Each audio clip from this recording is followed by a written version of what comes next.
car fixed yet? It's the Studebaker. Yeah, you know, the one with the little doggy in the window that goes... Carol Burnett's comedic genius spanned decades, but in 1977 she delivered a performance that resonated so deeply it brought her entire crew to tears. The episode aired once, and though it broke viewers' hearts, critics called it brilliant and awards poured in. Yet Burnett never watched it again. Not once in 47 years. She said it was too real. The sketch hit so close to home she couldn't bear to see her own pain reflected back at her. So what made one of America's funniest women refuse to watch her greatest triumph? Carol Burnett's life began in pain on April 26, 1933, in San Antonio, Texas. Her parents, both alcoholics, were unable to care for her. Her father, a movie theater manager, couldn't hold a job for long, and her emotionally absent mother was just as reliant on alcohol. Both would later die from related illnesses. By the time Carol was a toddler, she was well acquainted with the feeling of being unwanted. The people who were supposed to love her most had chosen bottles over bedtime stories. It was a lonely and unpredictable world, and Carol learned early on that laughter could protect her from breaking.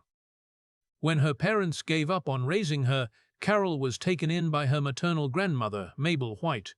In 1940, they left Texas for Hollywood, but there was no red carpet waiting. They lived in a single, cramped room in a run-down boarding house, surrounded by other broken souls, addicts, mentally ill tenants, people clinging to hope while surviving on welfare. Carol and her grandmother lived on $20 a week, barely enough for food, let alone a dream. But Mabel gave Carol what she'd never had, unconditional love. She was poor, yes, but she was finally safe. In the middle of that chaos, Carol invented an escape, a pretend twin sister named Karen. Karen was everything Carol wasn't, confident, beautiful, and always smiling. Carol made her so real that even the other tenants believed she existed. She would run up the fire escape, change clothes and her hair, and reappear as the charming and playful Karen. Then, minutes later, she'd return as Carol. The fact that these adults, many of them barely hanging on themselves, believed her says a lot about both Carol's acting skill and how much everyone in that house needed something joyful to believe in. But some escapes were more real than others. Every Saturday, Carol and her grandmother would go to the movies. Tickets cost 25 cents for two, more than 10% of their weekly income. For those few hours, Carol left behind the peeling paint, shouting, and fear. On screen, life sparkled. Stars danced, people kissed, there was food, beauty, and order. But when the credits rolled, survival came back into focus. They couldn't afford toilet paper at home, so they'd quietly steal it from the theater bathroom. They weren't ashamed, they were desperate. Even at 7 years old, Carol understood what it meant to be hungry for more than food. One day, sitting in that darkened theater, she heard Johnny Weissmuller's famous Tarzan yell. It hit her like lightning. At home, she began mimicking it obsessively, perfecting every pitch and rhythm. She had no idea she was training her voice and building the kind of breath control most singers take years to master. It was just a game, but it became a signature. That yell would later bring down audiences in laughter and applause during her live shows. What began as a child's imitation became one of the first tools in her comedy arsenal. By the time Carol finished high school, she had one dream: journalism. Her mother had always wanted to be a writer, and Carol felt obligated to finish what her mother couldn't. UCLA was the goal, but when the time came to enroll, she faced a brutal reality. She didn't have the $50 needed to cover tuition, around $600 today. For most people, it would have been the end. Then something strange happened. A stranger whose identity she never learned stepped in and paid the amount. No strings, no explanation, just enough money to change her life. At UCLA, she planned to study journalism, but one elective theater class flipped her world upside down. In that room, something inside her clicked. She wasn't shy anymore. She wasn't poor or invisible. She was funny, loud, and completely alive. Her professors noticed it. So did her classmates. She could sing, act, and make people laugh in the same breath. Suddenly, journalism looked too small for her. She switched majors. It was risky, but for the first time in her life, she wasn't just surviving. She was dreaming. That risk paid off quickly. At the end of her freshman year, she was named most promising newcomer in UCLA's theater program. It was more than a title. It was a prophecy. It told her she wasn't crazy for chasing this dream. It gave her the courage to push harder, to take the stage seriously, and to stop apologizing for wanting more than just survival. The award opened doors, giving her better roles in school productions and support from mentors who saw she wasn't just another hopeful actress. She had the kind of spark you couldn't fake. In 1954, while working as an usherette for 65 cents an hour, Carol Burnett, then a college junior, found herself at a party in San Diego. She wasn't there to celebrate. She was stuffing hors d'oeuvres into her purse to bring home to her grandmother. That's when a sharply dressed stranger approached her. He wasn't in showbiz. He was a millionaire shipbuilder from La Jolla. Carol told him she dreamed of going to New York to make it on Broadway but couldn't even afford UCLA's $43 tuition. The man made her an offer that sounded too good to be true, $1,000 each for her and her boyfriend Don Soroyan. But he gave them 3 rules: never reveal his name, only use the money to get to New York, and if they made it, they had to help others do the same.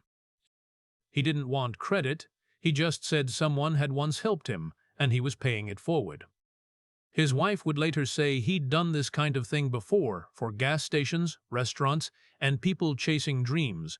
With the $2,000 in hand, Carol and Don packed up and left UCLA behind. They headed east in 1954, even though Carol had never been further than Texas. She didn't know anyone in New York, but she didn't care. As she later said, "I didn't know enough to be scared."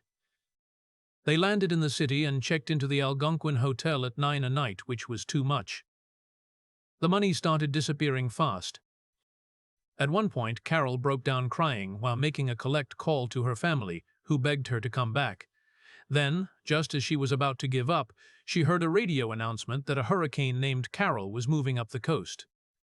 She took it as a sign, and it gave her the strength to stay.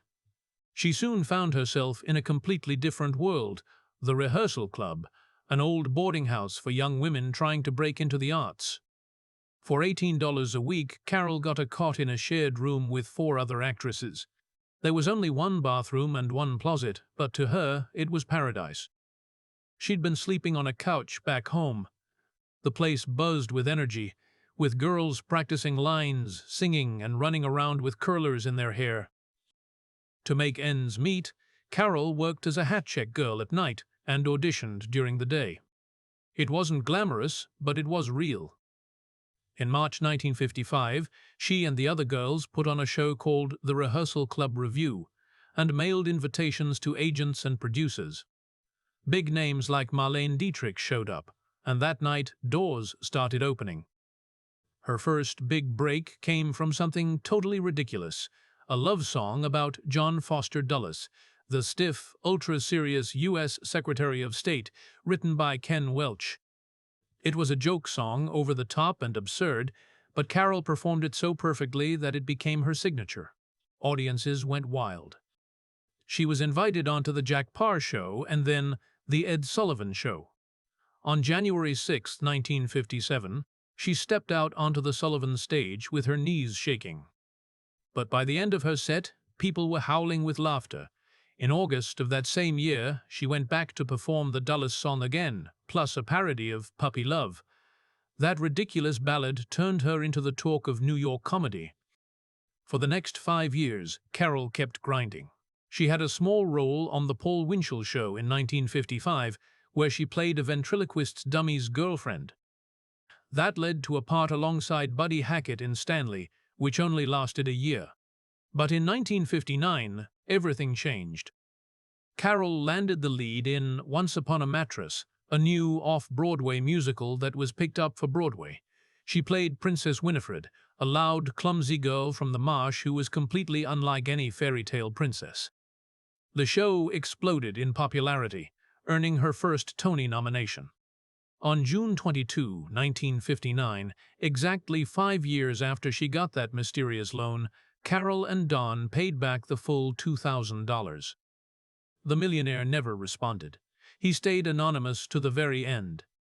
By then, Carol was earning $500 a week, which to her felt like hitting the jackpot. Once Upon a Mattress wasn't even supposed to be a hit. It started as a small summer camp project. Critics didn't love it when it debuted on Broadway in May 1959, but audiences did. The show ran for 470 performances, moving from theater to theater. Carol's performance made the difference. When she left the cast in June 1960, the show collapsed within a week. Her replacement only lasted 8 performances before it closed completely. Carol had become irreplaceable. Then came The Gary Moore Show. From 1959 to 1962, Carol went from rising star to full-on television powerhouse. She won her first Emmy in 1962, and her cleaning lady character became iconic. But the real impact of that show was in what it taught her. Gary Moore's unrehearsed Q&A warm-ups inspired the live audience interactions that would later define The Carol Burnett Show. The show also helped launch other major stars, including Don Knotts and Jonathan Winters. It ran from 1950 to 1967 and became one of the most influential variety shows ever. For Carol, it was a masterclass in timing, character, and risk. In 1962, something magical happened again, this time at Carnegie Hall. CBS was hesitant to let her do a special with Julie Andrews. They said Julie wasn't famous enough, and Carol was already on TV every week. But one night, after a promo event, the two executives in charge, Michael Dann and Oscar Katz, saw Carol struggling to get a taxi. She joked that a truck driver would probably give her a ride home instead. Moments later, a truck actually pulled up and offered her a lift. The execs took it as fate. The show got approved. That special, Julie and Carol at Carnegie Hall, won 3 major awards, including an Emmy and a Rose d'Or. Columbia Records even released a soundtrack that hit number 85 on the charts. But nothing compared to what came next. On September 11, 1967, The Carol Burnett Show premiered, and with it, television changed forever. Carol broke through a wall no one thought a woman could break. For 11 straight seasons, from September 11, 1967 to March 29, 1978, The Carol Burnett Show pulled in 30 million viewers every single week. That wasn't just good, it was historic. Few shows have ever reached that kind of audience. It became more than entertainment, it was an event. Time magazine even named it one of the 100 best television shows of all time. TV Guide placed it at 17. Variety ranked it 23. That's how big it was. But this wasn't just about big numbers. The show changed television itself. It was one of the first variety shows to feature live comedy skits in front of a studio audience. That style went on to inspire Saturday Night Live. And Carol Burnett broke serious ground. She wasn't just another star, she was one of the first women to lead her own variety show. At a time when most of television was run by men, she changed the rules and opened the door for countless women in comedy. No matter the day or time slot, the show held strong. Whether it aired Monday nights at 10:00 or Saturday nights later on, people kept watching. That kind of consistency is rare. And it wasn't just the fans who noticed. During its 11-year run, The Carol Burnett Show won a jaw-dropping 25 Primetime Emmy Awards. That's right, 25. The awards weren't all in one area either. The show won for writing, musical material, choreography, and, of course, Best Variety Series. Harvey Korman picked up 4 Emmys of his own in 1969, 1971, 1972, and 1974 for outstanding supporting performance. Tim Conway also won 3 for acting and 1 for writing. Even the show's final season in 1978 went out with a bang, sweeping multiple categories, including Best Variety Series. And it didn't stop there. Carol Burnett herself took home 2 Golden Globes for Best Actress in a Comedy or Musical in both 1977 and 1978. The show also won the People's Choice Award for Favorite Variety Program 3 years in a row, 1975, 1977, and 1978. That kind of sweep across so many different awards solidified its place as TV royalty. Most variety shows since then haven't even come close. But behind the scenes, not everything was laughter and applause. During the show's 7th season, Harvey Korman nearly walked away for good. That week, guest stars included Tim Conway and singer Petula Clark, 2 of the kindest people in showbiz. But Korman wasn't in the mood. During rehearsals, he was rude and irritable. Carol Burnett usually let things slide, but not this time. She pulled him aside after the Friday night taping and asked what was going on. Korman gave a brutal answer, "I'm just not happy here." Then he slammed the dressing room door in her face. That was it. Burnett called his agent and fired him. But over the weekend, Korman changed his mind. He begged for another chance. Burnett agreed, but with one condition. She told him, "Monday morning, I want to see you skipping and whistling down the hallway at CBS." And that's exactly what he did. When he stepped off the elevator Monday morning, he was skipping and whistling. Burnett burst out laughing and had a plaque made for his door, Mr. Happy-Go-Lucky. Korman stayed with the show through season 10. Then came Tim Conway. Conway was the wild card. He had a rule, never go all out in rehearsals. He saved his best bits for the live tapings, even if it threw everyone else off. "Some of it comes on the spur of the moment," he once said, "and some I keep in the back of my mind." That strategy meant every performance was fresh and totally unpredictable. Harvey Korman said it best, "He never does anything the same way twice."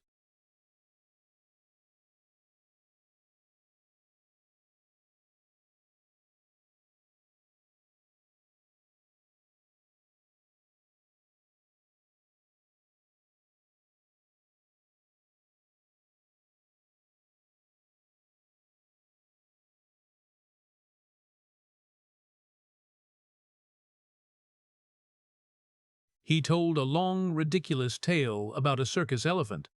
As he rambled on, Carol Burnett, Vicki Lawrence, and Dick Van Dyke tried everything to stay in character. But the story kept getting funnier and weirder. By the end, even Vicki Lawrence lost it. She hit back with a line so unexpected it cracked up everyone on set. "Are you sure that Little is through?" Even Conway broke into hysterical laughter. Moments like that became the soul of the show. Raw, real, and completely unscripted. But not every scene was funny.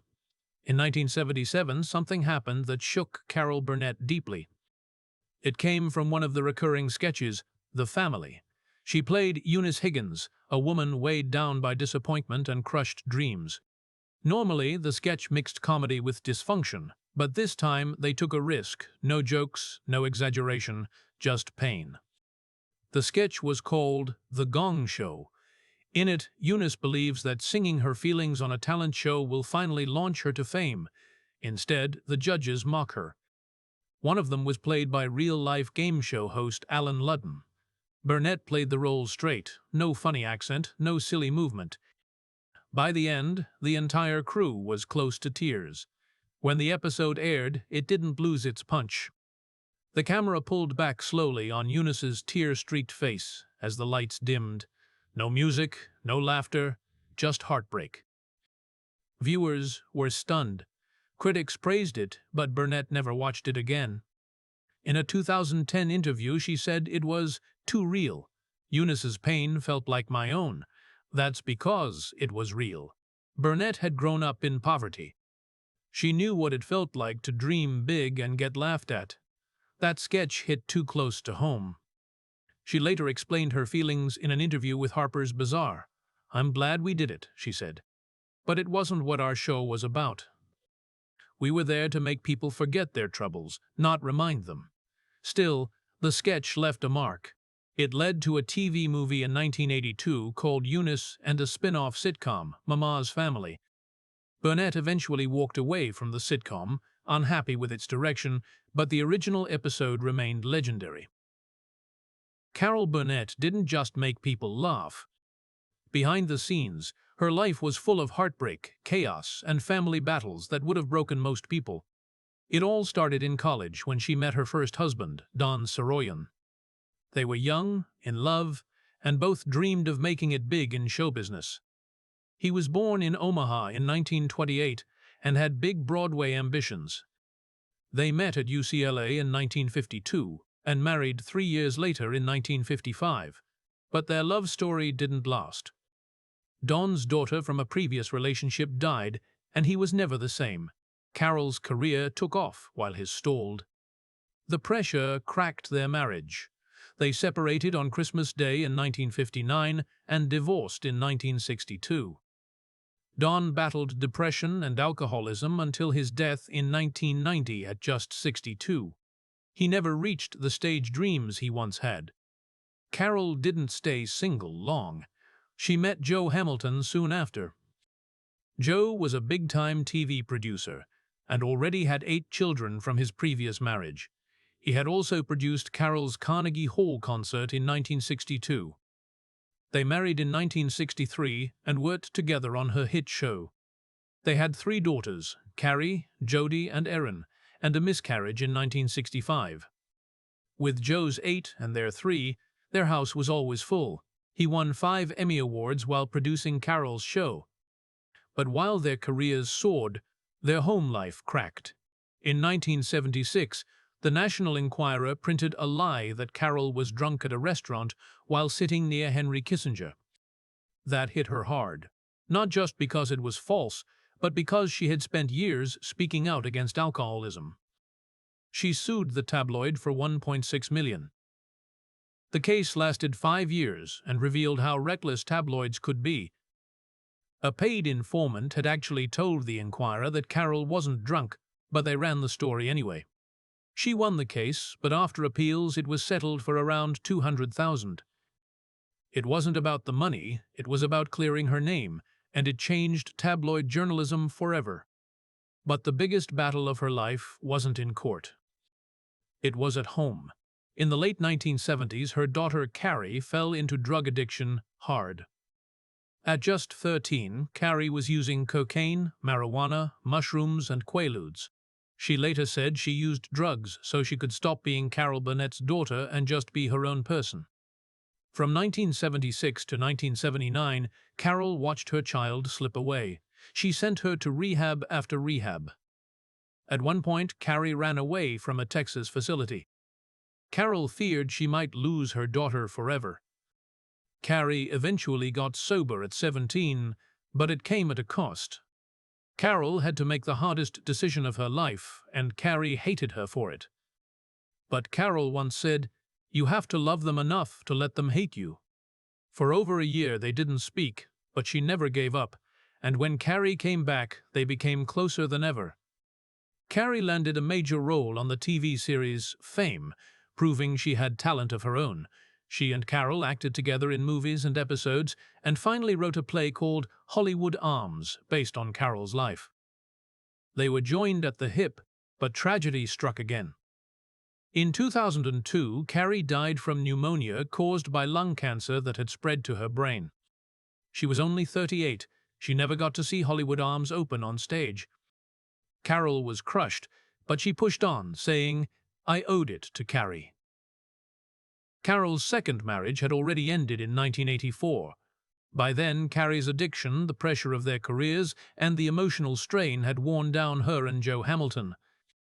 They had sent their 2 younger daughters to live in Hawaii so they wouldn't see their parents fall apart. After the divorce, Joe stayed close to the family until he died of cancer in 1991. But even after 2 marriages and 2 massive heartbreaks, Carol found love again. In the late 1990s, she met Brian Miller while performing in Long Beach. He was 23 years younger, but that didn't matter. They got married in 2001. She was 68 and he was 45. Just 2 months later, Carrie died. Brian helped Carol get through the darkest time in her life. He encouraged her to finish Hollywood Arms, and they've stayed together ever since. In 2020, when Carol's youngest daughter, Erin, was battling addiction and couldn't care for her own son, Carol and Brian stepped up. They took custody of their grandson, Dylan. Erin's addiction had become a 19-year nightmare. She'd been in rehab 8 times, spending nearly 240 days institutionalized. The courts got involved when Erin's home became unsafe for her son. In July 2020, Erin sent suicide threats to her children. Police had to step in, and she was placed on a psychiatric hold. Carol filed for legal guardianship of Dylan shortly after. Within weeks, the court gave Carol and Brian temporary custody. Once again, she was stepping in to protect her family, even when it broke her heart. Carol Burnett stunned everyone when she appeared in the final season of Better Call Saul. She was 89 years old, but her acting was sharper than ever. She played Marion, a kind but sharp elderly woman who slowly uncovered the truth about Saul Goodman. In the episode Waterworks, she sat quietly in her kitchen using Ask Jeeves to dig into Saul's lies. What she found changed everything. "I trusted you," she said. That moment was unforgettable. Saul panicked. The tension built up until she delivered a single line that crushed him. He even considered silencing her forever. The show's co-creator, Vince Gilligan, later admitted that writing a scene where Saul thought about killing Carol Burnett's character felt awful. "She's an American treasure," he said. But that's what made it so powerful. Her quiet strength and trembling voice made viewers sit on edge. Then she calmly hit her life alert button and turned Saul in. Critics called it one of the most chilling and brilliant moments in the show's history. That wasn't the only time Burnett surprised people with her range. Back in the 90s, she joined the cast of Mad About You as a guest star. The show was already a hit, starring Paul Reiser and Helen Hunt. But Burnett's performance as Teresa took it to another level. In 1997, she won the Emmy for Outstanding Guest Actress in a Comedy Series. That win proved she wasn't just a sketch comedian. She could handle modern sitcoms just as easily. Her scenes felt real, natural, not the loud physical comedy from her variety show days. It was quieter, smarter, and deeply funny. She won the American Comedy Award for her guest role 2 years in a row. That wasn't luck, it was skill, built from decades in front of an audience. And those 2 awards were just part of her massive total of 25 Emmy nominations throughout her career. In the 2000s, Burnett's voice took over where her physical comedy left off. She jumped into animated films, lending her voice to colorful characters that lit up the screen. Her biggest success came in 2008 in Horton Hears a Who, a CGI adaptation of a Dr. Seuss classic. She acted alongside Jim Carrey and Steve Carell, and the film became a global hit, pulling in $298 million on an $85 million budget. Years earlier, in 2001, she voiced Mrs. Time. Hammer Botham in The Trumpet of the Swan, teaming up with Reese Witherspoon, Jason Alexander, and Mary Steenburgen. These roles introduced her to a whole new generation of kids who had never seen The Carol Burnett Show, but her voice carried the same warmth, charm, and wit. She didn't need to be on screen to make an impact. Her voice did all the work. Burnett's return to Broadway at the end of the 1990s felt like a homecoming. She starred in Stephen Sondheim's musical review, Putting It Together, which opened at the Ethel Barrymore Theatre on November 21, 1999. It ran for 101 performances and 22 previews. Burnett played the wife, standing beside theater greats like George Hearn, Ruthie Henschel, and John Barrowman. It had been 30 years since she last performed on Broadway, but when she hit the stage, it was like she never left. The show was even filmed live for television and home release, capturing moments both polished and unscripted, like when her skirt fell during a scene, and she turned it into a gag mid-performance.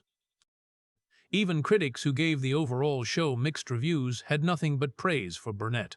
She handled Sondheim's complicated music with ease, proving her stage presence was still unmatched. And just when people thought she had done it all, Carol Burnett reappeared. This time on Apple TV Plus in 2024. She starred in Palm Royale as Norma Della Corte, a wealthy Palm Beach woman who spends most of the series in a coma until she suddenly wakes up. The role demanded a lot. Not only did Burnett have to perform physical comedy, she also had to create a kind of gibberish dialogue to mimic someone just regaining speech. She made it all up on the spot. That level of improvisation isn't easy at any age, but Burnett was 91. Her work earned her a nomination for Outstanding Supporting Actress in a Comedy Series, making her the oldest female nominee in Emmy history. The show premiered on March 20, 2024, and went on to earn 11 nominations. The cast was packed with stars: Kristen Wiig, Ricky Martin, Laura Dern, Allison Janney, but Burnett still stood out. And once again, new viewers discovered a woman who had been entertaining the world for over 7 decades.